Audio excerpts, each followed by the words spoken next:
तो स्वागत है आपका मेरे YouTube चैनल में। और इस वीडियो में हम स्टैटिक जीके के शास्त्रीय नृत्य चैप्टर को पढ़ेंगे।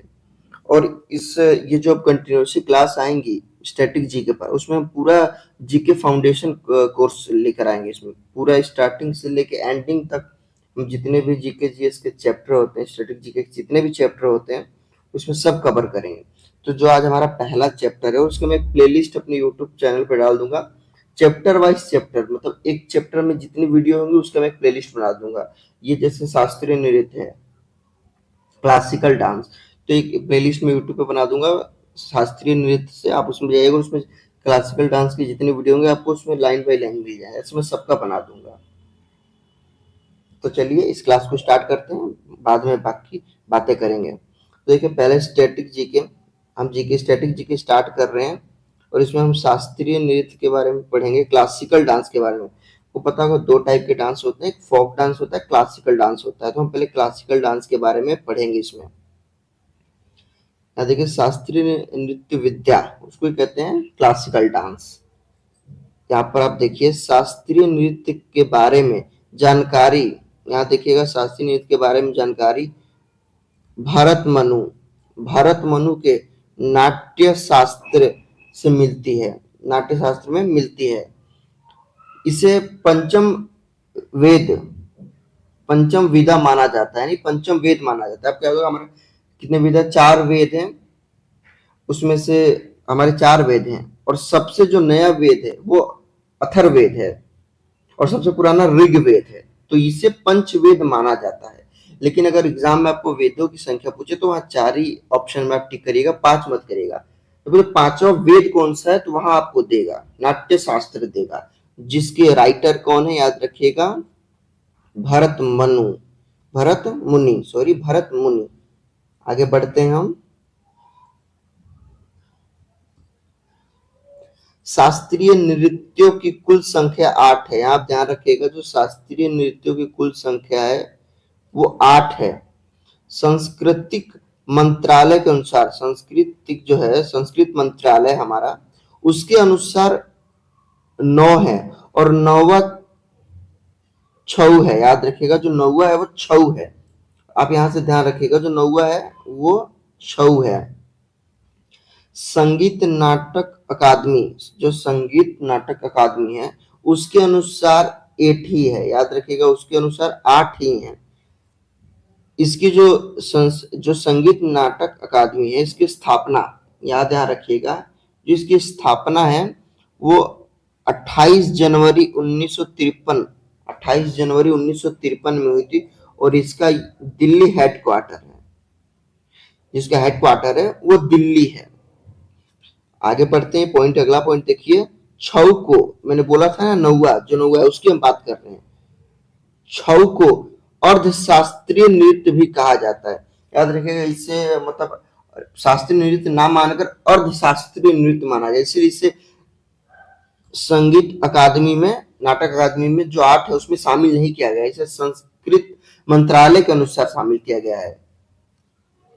इसे यूनेस्को, याद रखिएगा यूनेस्को जो बहुत सारे यूनेस्को वो मतलब एक संस्था है जो, जैसे कि देखिए हमारे पास हेरिटेज साइट हो गया, उनको लिस्ट करना, कितने पर्यटक स्थल है उनको लिस्ट करना, ये सब यूनेस्को का कार्य होता है।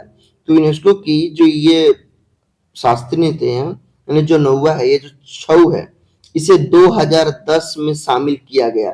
इसके 3 प्रकार होते हैं, इसके काइंड ऑफ 3 टाइप्स ऑफ 3 होते हैं। अभी हम देखते हैं, आगे बढ़ते हैं। देखिए पहला जो है मयूरभंज छऊ किस राज्य से, मतलब ये बिलोंग करता है उड़ीसा। दूसरा सरायकेला छऊ, देखिए सरायकेला छऊ, याद रखिएगा ये झारखंड से। पुरुलिया छऊ पश्चिम बंगाल से, याद रखिएगा पश्चिम बंगाल से।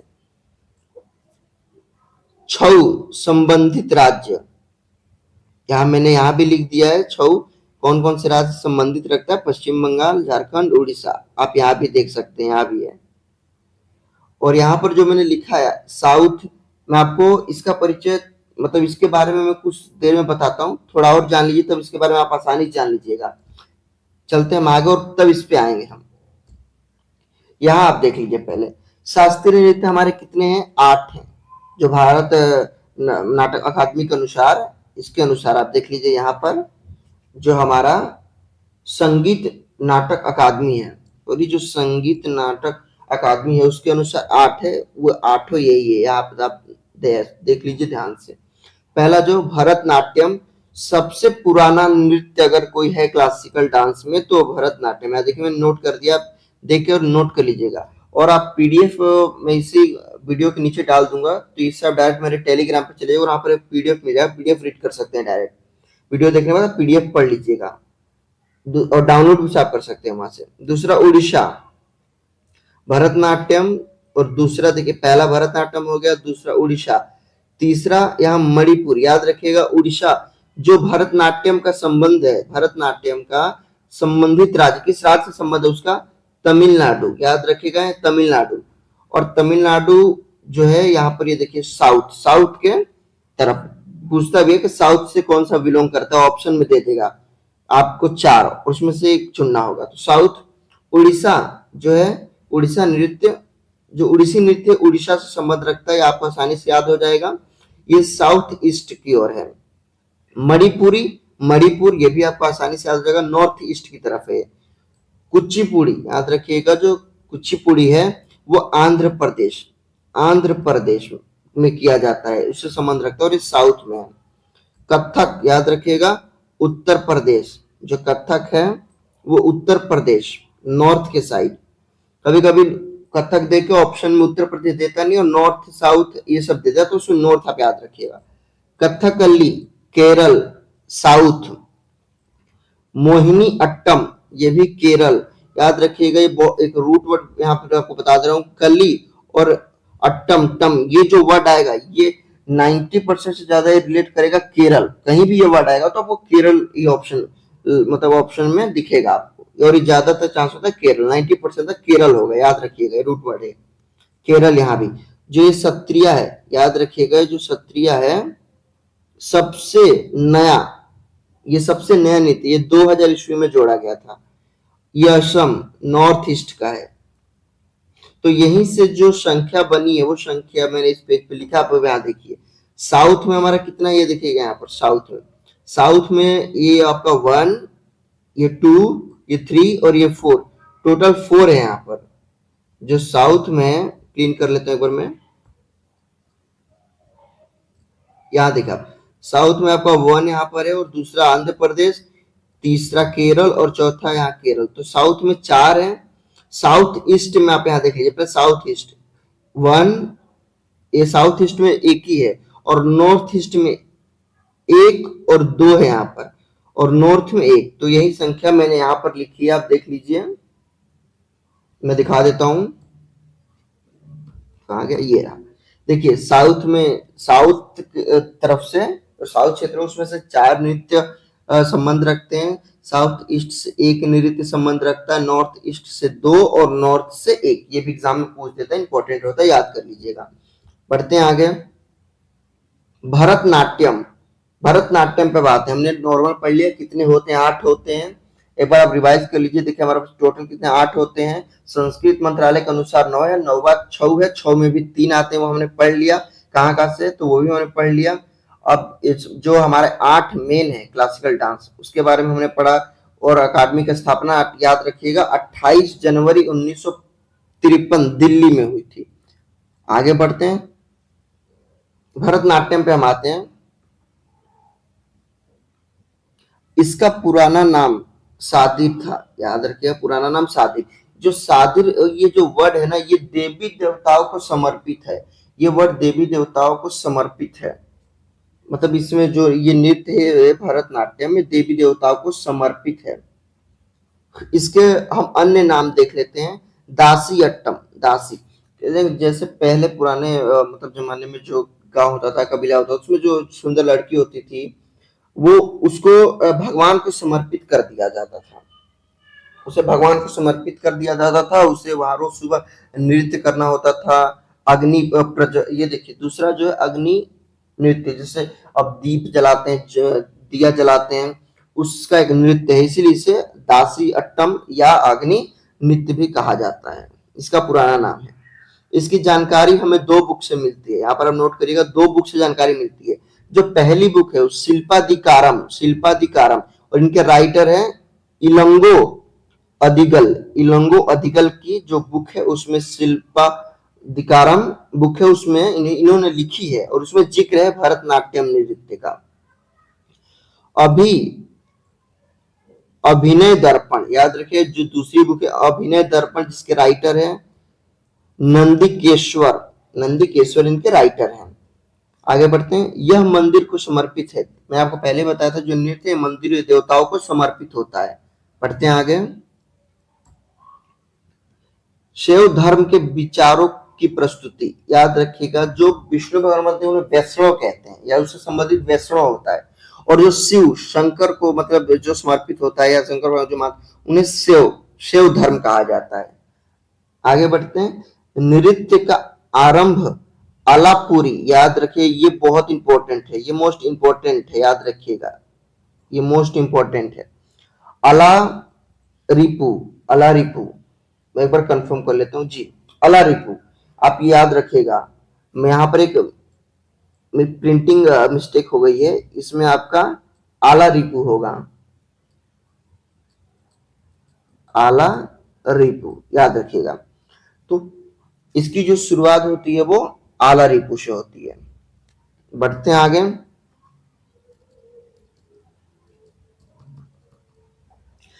ये स्टार पॉइंट है, आप यहाँ ध्यान दीजिएगा। इसमें 6 भाग शामिल हैं, इसमें कितने भाग शामिल है? 6 भाग शामिल है।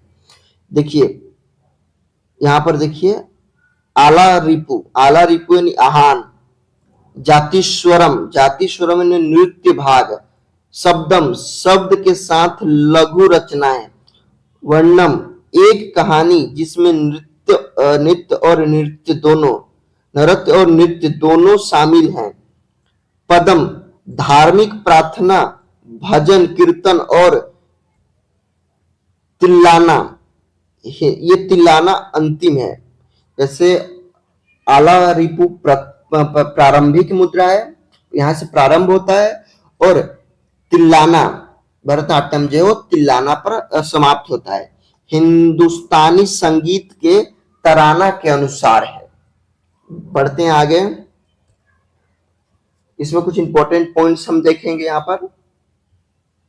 नाट्य रूप का स्वरूप पाने वाला भारत का पहला शास्त्रीय नृत्य भरतनाट्यम है, याद रखिएगा। जो नाट्य रूप है यानी इसका जो नाटक, आप थिएटर देखिएगा तो वहां पर इसको दिखाया जाता है, वो जो घटनाएं होती है वो नृत्य के माध्यम से दिखाई जाती है। तो नाट्य रूप का स्वरूप पाने वाला भारत का पहला शास्त्रीय नृत्य भरतनाट्यम है। ये हो गई क्योंकि सबसे पुराना और पहला नृत्य है, याद मैंने आपको पहले ही बताया था जब मैं 8 बता रहा था। आगे बढ़ते हैं। कटना मुख हस्त मुद्रा, याद रखिएगा कटना मुख हस्त मुद्रा, इनमें 3 उंगलियों को जोड़कर ओम का प्रतीक निर्मित किया जाता है, याद रखिए 3 उंगलियों को जोड़कर बनाकर जोड़ा जाता है, उसे ओम का प्रतीक बनाया जाता है। यहाँ पर मैंने मेंशन कर दिया है ओम का प्रतीक बनाया जाता है। आगे बढ़ते हैं। नृत्य का अंत मैंने पहले भी बताया था कि शुरुआत जो इसकी होती है वो आप जानते हैं, और नृत्य की जो शुरुआत जो इसकी होती है वो आला रिपू से होती है, और जो इसका अंत होता है वो तिल्लाना या उसे थिलाना कहते हैं पर होता है। नट्टुवार, जो इसका नट्टुवार होता है वो भरतनाट्यम का शिक्षक उसे कहते हैं।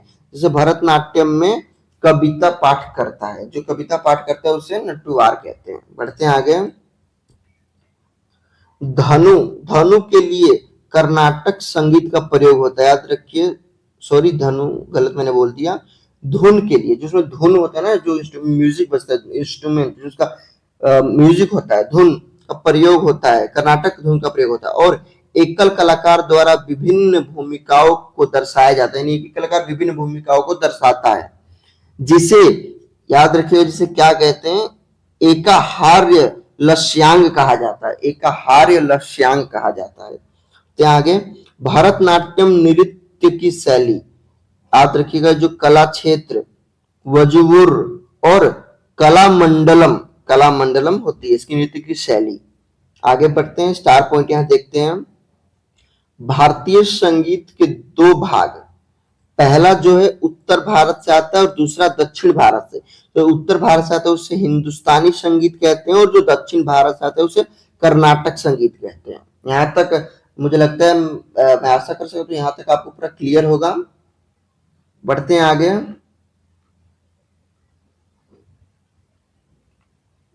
नहीं, यहां पर स्टार पॉइंट ध्यान दीजिएगा। नृत्य में प्रयोग वाद्य यंत्र, उसमें जो इंस्ट्रूमेंट होते हैं उनके नाम देख लेते हैं। तो वो मृदंगम, वीणा, बांसुरी इत्यादि। भरतनाट्यम पर ब्रिटिश सरकार ने 1910 में प्रतिबंध लगाया था। मैंने आपको बोलता हूँ, भरतनाट्यम जैसे देवताओं को समर्पित होता है, शादिर नाम था उसका, मतलब देवताओं को समर्पित। तो जब अंग्रेज ब्रिटिश आए थे तो बोले कि ये क्या है, मतलब ये कैसा कल्चर है, तो उन्होंने उसे बैन कर दिया था 1910 में। भरतनाट्यम के चित्र चिदम्बरम मंदिर तमिलनाडु के गोपुरम